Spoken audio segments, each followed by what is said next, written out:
We're back into the action, ladies and gentlemen, on the hottest show on the streets, best form of Alabama football news, notes, and information. Still being your time, Bama Nation, 205-448-1358. The number to call in to let your voice be heard on the show, 205-448-1358. But we go to the hotline right now. We pick up another guest, our lead scouting and recruiting analyst for TDA, Justin Smith. Justin, what's going on, buddy?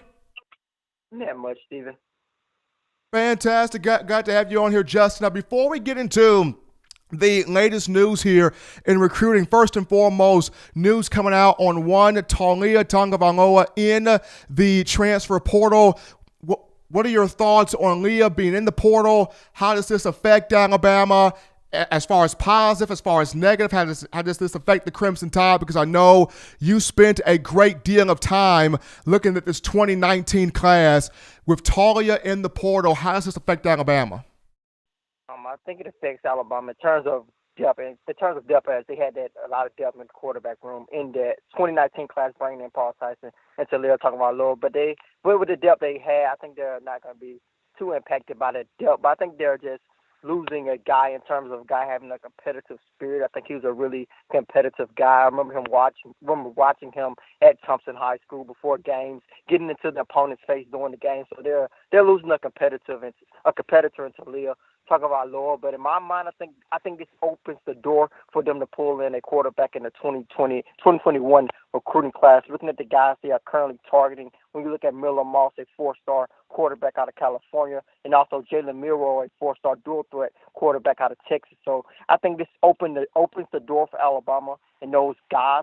If you are one of those guys looking at Alabama's quarterback room with Talia Tagovailoa included, it was kind of an intimidation factor in terms of if you're going to be able to play. You know, a lot of kids want to come in and play immediately, and looking at that quarterback room with Talia Tagovailoa, Bryce Young, Paul Tyson, and also Mac Jones, it was kind of hard for Alabama to sell that to a guy. But now with Alabama losing Talia Tagovailoa, extra scholarship is opened up, and the possibility of coming in and competing and possibly playing is more of a possibility for a 2021 guy.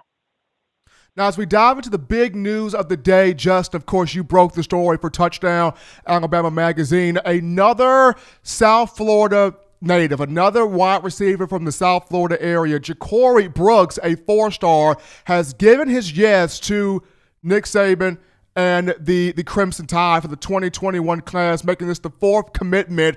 How big is this getting Brooks, from Miami? What does he bring Alabama in terms of size, speed, route running? How important was getting this young man to commit?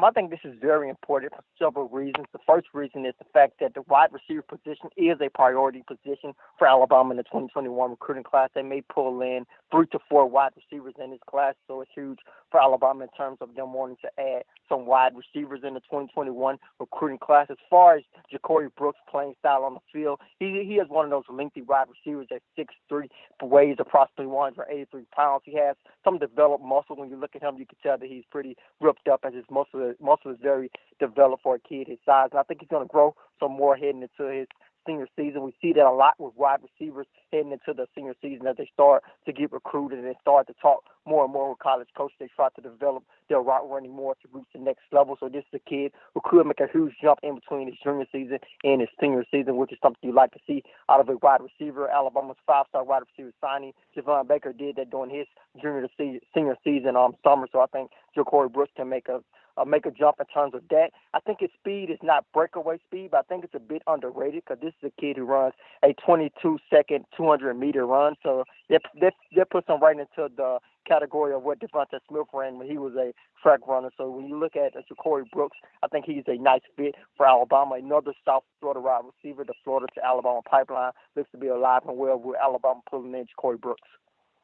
Huge for the Crimson Tide, getting Brooks there for the 2021 class, getting that commitment from Brooks out of the South Florida area. Joined here by Justin Smith, the lead scouting and recruiting analyst for TDA, the boots on the ground in terms of recruiting. Justin, appreciate you coming on, man, giving the information. You have a good one.